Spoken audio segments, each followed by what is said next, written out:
Olá, meus amigos, minhas amigas do canal do Salvador. É um prazer grande poder estar de volta para a gente conversar mais um pouco e sobre assuntos de política para variar um pouco. Hoje eu queria falar um pouquinho sobre um conceito interessante que são das classes sociais, né? E de como isso pode influenciar a saúde da nossa democracia, né? Uma democracia de mais intensidade ou menos intensidade. Então, eu vou compartilhar com vocês aqui uma apresentação. Deixa eu ver aqui, da última vez eu não consegui fazer direito isso. Vamos lá. Ok. Bom, eu queria começar falando, primeiro esse slide aqui, né? Um pensamento aqui de Charles Baudelaire, acho que essa é a pronúncia do nome dele, né? E ele fala assim: o maior truque já realizado pelo diabo foi convencer o mundo de que ele não existe. É interessante esse pensamento, porque se você convence alguém de que algo não existe, você vai ignorar, não é? Você vai desconsiderar, você não vai se preparar. Se eu te convencer que na sua vizinhança, no teu bairro, na tua cidade, não existe ladrão algum, você não vai se preparar ou se prevenir contra esse ladrão, contra esse intruso, né? Então, eu acho muito interessante esse pensamento. Se o diabo conseguir nos convencer de que ele não existe, a gente não vai se preocupar com ele. Eu não quero aqui entrar no mérito aqui se ele existe ou não existe. Opa, espera aí. Muito bem. Então, trazendo esse pensamento para a situação das classes sociais, enquanto preparava esse material, eu encontrei um site liberal em que eles dizem que as classes sociais não existem. Elas não existem, né? Aí eu estava até me lembrando os mais antigos vão se lembrar, tinha um quadro humorístico, né, do Primo Rico e Primo Pobre, em que o primo rico diz para o primo pobre que eles são iguais, né? E até o sobrenome deles é Silva, né? Que eles são a mesma coisa. Mas, de fato, a realidade mostra que existe uma diferença muito grande entre o Silva de lá e o Silva de cá, né? Então, na distribuição das classes sociais, a gente tem uma base dessa pirâmide que sustenta tudo que vem acima, né? Na verdade, eu tenho um vídeo específico sobre as classes sociais e vocês podem consultar esse vídeo. A foto, a imagem que está no vídeo é justamente essa, né? Onde você tem uma base do capitalismo, uma base formada por trabalhadores, né? Que sustentam o sistema, né? Os donos do capital vão dizer, não, nós sustentamos o sistema porque nós temos o capital, né? E é verdade, eles têm esse capital e eles fazem de tudo para que esse capital ele não chegue na base da pirâmide, né? Esses da base da pirâmide, em geral, a participação nossa no capital é para que a gente não morra, né? O suficiente para a sobrevivência. E aí, os de cima, em geral, né, quanto mais acima, mais isso é verdade, em geral não trabalham, né? Eles se beneficiam da força, do resultado dos trabalhadores. Quem produz riqueza são os trabalhadores. Muito bem. Nós vivemos num regime democrático, né? Alguém pode dizer, bah, mas não é tão democrático assim. É verdade, a nossa democracia é uma democracia jovem, né? Informação, e ela apresenta avanços e recuos, né? Algumas vezes avança e outras vezes recua. Às vezes recua muito, né? 2016 foi um exemplo disso. Mas vamos lá. O que é a democracia, né? A democracia é o regime de governo cuja origem do poder vem do povo. Então, a nossa Constituição diz que todo o poder emana do povo. Em um governo democrático, todos os cidadãos possuem o mesmo estatuto e têm garantido o direito à participação política. Então, na democracia, ela pressupõe a participação de todas as pessoas, né? Um dos aspectos que define a democracia é a livre escolha de governantes pelos cidadãos através de eleições, diretas ou indiretas. Bom, a democracia ela foi inventada lá na Grécia Antiga, né? E é interessante você ver que na Grécia Antiga existiam os escravos, né? Então, aquela democracia também não era perfeita, né? Então, é um regime que ele vem se desenvolvendo e precisa ser aperfeiçoado, obviamente. Muito bem. Alguns princípios, eu não vou me alongar muito aqui, princípios fundamentais aí da democracia, né? Liberdade do indivíduo, né, perante os representantes do poder político, né? Liberdade de opinião, de expressão, multiplicidade ideológica, né? Não precisamos pensar todos da mesma forma. Na democracia, a ideologia ela é heterogênea. Liberdade de imprensa, acesso à informação, né? Portanto, esse acesso à informação, eu me lembro agora, quando alguém coloca sigilo de 100 anos na carteira de vacina, no cartão corporativo, né? É um exemplo de que isso não está muito coadunando aí com a democracia, né? Que mais? Igualdade dos direitos e oportunidades. Isso aqui é fundamental, né? Igualdade dos direitos e oportunidades favoráveis para que o povo e os partidos se pronunciem, né? E igualdade de direitos para que todo mundo pudesse sair do mesmo local, né? Com as mesmas condições, né? Por exemplo, com as mesmas oportunidades de educação, de saúde, de moradia, de segurança, né? E que mais? Alternância do poder conforme os interesses do cidadão, né? Então, essas vocações para monarquia, para reis, né? Elas não coadunam aqui com os princípios da democracia.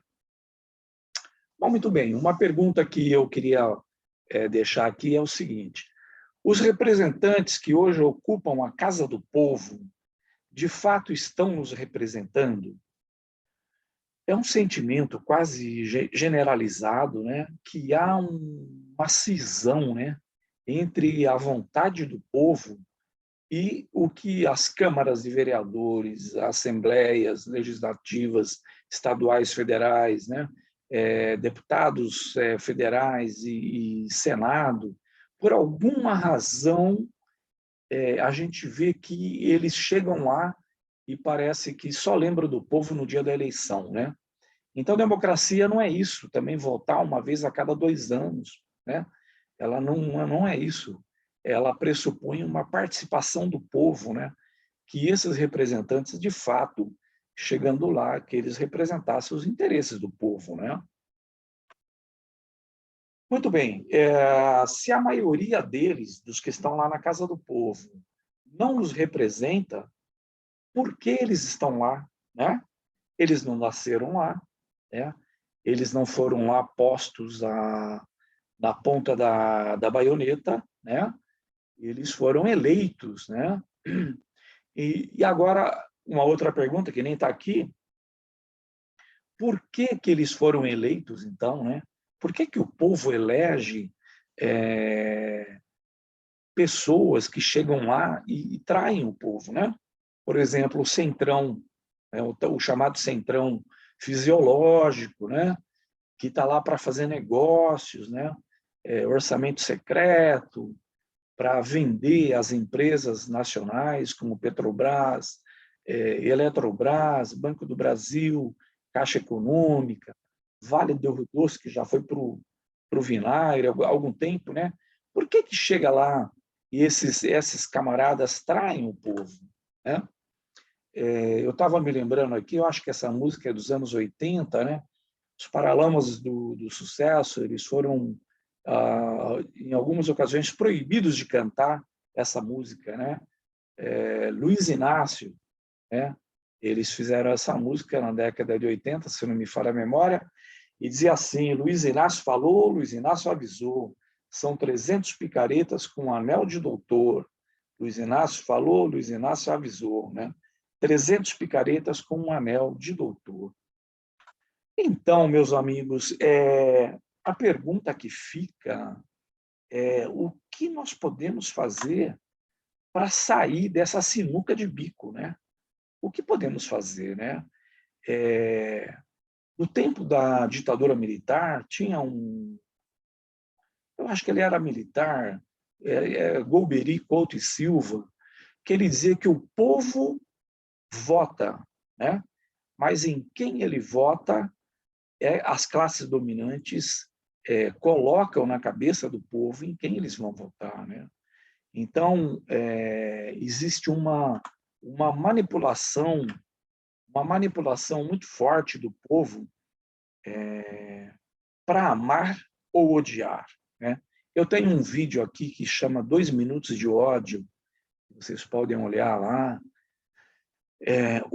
Assim, ninguém nasce, uma criança não nasce amando ou odiando, né? Na verdade, nós aprendemos ou somos levados, conduzidos a amar ou odiar, né? Seja lá o que for, né? Então, muitas vezes o povo odeia aquele que poderia ser alguém que estava na casa do povo para defendê-lo, né? E odeia e ama um picareta, né? Um vigarista que vai lá fazer coisas que vai trair o povo, trair os interesses do povo, né? Então, como é que nós podemos sair dessa sinuca de bico, né? Como é que a gente pode tornar a democracia mais saudável, né? Será que aumentando a consciência de classe, né? Por exemplo, a gente já viu que chegar no poder e aumentar o poder aquisitivo do povo para ele comprar coisas, ou mesmo encher a barriga, né?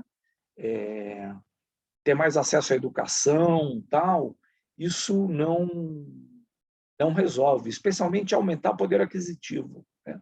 Porque o povo vai achar, né? Foi Deus que quis isso, foi por meu esforço, né? E a pergunta que fica, agora que a gente está com um país com milhões e milhões de desempregados, um país sem rumo, né? Será que o povo deixou de querer, né?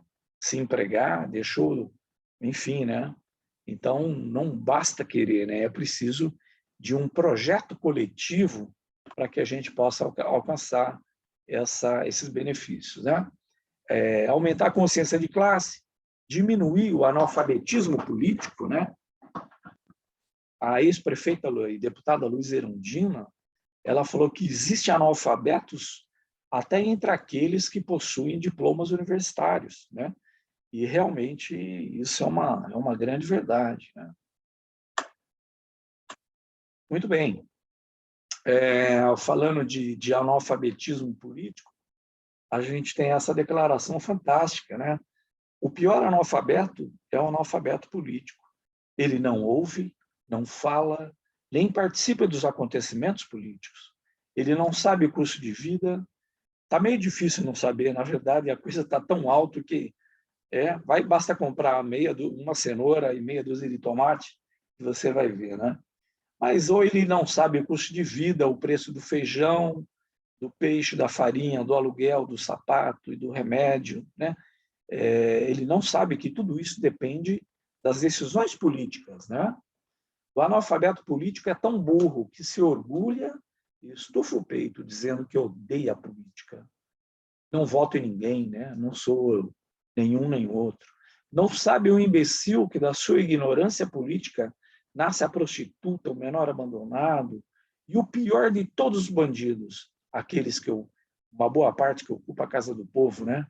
E o pior de todos os bandidos, que é o político vigarista, pilantra, corrupto e lacaio das empresas nacionais, né? Quanto lacaio nós temos aqui, né? E uma expressão que surgiu aqui, essa moça aqui, eu me esqueci o nome dela, alguma coisa roxo, né? Ela diz assim, pobre de direita, não seja essa pessoa, né? Ou seja, é o pobre, aquele da base da pirâmide, que é trabalhador, né? Ah, mas eu ganho 15 mil reais por mês, eu ganho 20 mil, mas você é trabalhador, né? Quem vive de salário é trabalhador. Se você não é chamado para as reuniões do BNDES, as reuniões com o seu Paulo Guedes, né? Você é trabalhador, né? Se você é empresário, tem um, dois empregados e está suando a testa, a camisa para não fechar seu negócio, você é trabalhador também, né? Então você está na base da pirâmide, né? Então é incoerente nós sermos trabalhadores e votarmos naqueles que vão chegar lá e vão votar contra os nossos interesses, que vão retirar nossos direitos trabalhistas. Aliás, eu gostaria de falar um pouco sobre isso hoje. Férias, 13º, jornada de 40 horas, né? Vale refeição, vale transporte, todas essas coisas foram conquistas, né, dos trabalhadores, alguns que você eventualmente chama de comunista, né, que você manda para Cuba, para Venezuela, foram esses caras que batalharam para ter esses direitos, né? Então, se você acha que isso é coisa de comunista, procura o RH da tua empresa e fala que você não quer nada disso, né? Porque já houve tempo antes da CLT que não existia nada disso, não tinha limites de jornada de trabalho, né? Então, fique sabendo que é da luta dos trabalhadores que nós temos esses direitos, né? Que estão diminuindo cada vez mais, né? Hoje, quando você vê os motoristas de aplicativo, né, sendo escravizados praticamente, né? Os entregadores de comida, né? Então, os trabalhadores, se eles não se organizarem, nós teremos cada vez menos direitos, né? E vamos voltar, literalmente, a ter a senzala, né? Quem sabe daqui a pouco uma empresa coloca o tronco, né, para castigar os seus empregados que pensam diferente. Então, meus amigos, é isso que eu gostaria de compartilhar com vocês hoje, né? E dizer que a coisa, eu acho que mais importante para a gente resistir e virar o jogo é termos a consciência de classe. Sabemos que as classes existem, né? E que os interesses são antagônicos, né? A gente pode conviver no capitalismo, nós trabalhadores grandes empresários, banqueiros, né? Podemos conviver juntos, sim, mas respeitando os direitos, né? Que todos devem ter vida abundante, né? Tem que ter salário digno, condições de saúde, né? Tem que ter moradia, tem que ter segurança. Então, a gente pode junto buscar essas coisas, né? Mas o que nós, trabalhadores, não podemos admitir é que sejamos escravizados, que sejamos usados e tratados como uma coisa sem valor. Como dizia o Darcy Ribeiro, a classe dominante brasileira, ela usa o trabalhador como carvão, que você queima, né? E depois, quando você usou, quando ele não presta para mais nada, você joga as cinzas fora, né? Então, nós, trabalhadores, não podemos admitir isso, né? E uma andorinha só não faz verão, né? Como diz o ditado, se nós não, de fato, nos unirmos, né? E elegermos pessoas que vão defender os nossos direitos, nós estamos fritos, né? E agora, não basta a gente escolher um presidente que represente os trabalhadores, né? Precisamos escolher na Câmara de Vereadores, nas câmaras estaduais, deputados federais e senadores, pessoas com compromisso com os direitos e os deveres também dos trabalhadores, né? Só assim a gente vai construir realmente um país decente, um Brasil realmente que a gente sonha, tá? Forte abraço e até mais.